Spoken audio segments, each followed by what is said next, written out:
গতকাল ইভিনিং শিফটে আমার ডিউটি ছিল, আর ডিউটি থেকে ফিরে ফ্রেশ হয়ে চলে গিয়েছিলাম আমাদের ক্যাম্পাস যে কালী মন্দির আছে, কারণ গতকাল ছিল অমাবস্যা।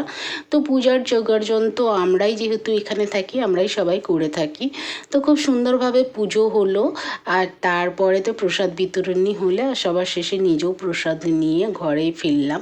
আর এটা হচ্ছে আজকে সকালের ক্লিপ। আমরা গতকালই মন্দিরে বসে বেশ কিছুজন ঠিক করেছিলাম যে এখানে একটা শ্মশানকালী মন্দিরে পুজো হয়, সেটাই দেখতে যাব। যেহেতু হেঁটে হেঁটে যাব তাই অনেকটা সকাল সকাল বেরিয়েছিলাম। আর মন্দিরে যখন এসে পৌঁছালাম দেখো এখনও কত ভিড় আছে।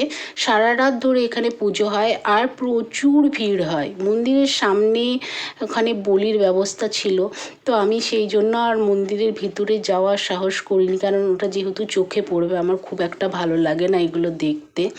যাই হোক, তারপর মন্দিরের আশেপাশে যে ছোট্ট মেলাটা বসেছিল সেটাই ঘুরে ঘুরে দেখছিলাম।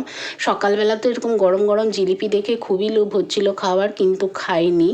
এখানে আমি একটু বটি দেখছিলাম, এই বটিগুলো না আমার অনেক দিন ধরে কেনার ইচ্ছে ছিল, কিন্তু পাত খুব একটা ভালো ছিল না বলে কিনিনি। তবে এখানে যাই দেখছি আমি কোনো কিছুই কিনিনি। আমরা কেউই কিনিনি, আমরা জাস্ট একটু ঘুরে ঘুরে দেখছিলাম। খুবই ছোট মেলা, মানে এই পুজো উপলক্ষে বসে। তারপর একটু খেয়েছিলাম আখের রস, আর এটা হচ্ছে আমার জীবনের দ্বিতীয়বার খাওয়া। এরপর আবার হাঁটতে হাঁটতে চলে এলাম, আর এই হেঁটে দেখো আজকে আমার কতটা স্টেপ পূরণ হয়ে গেল।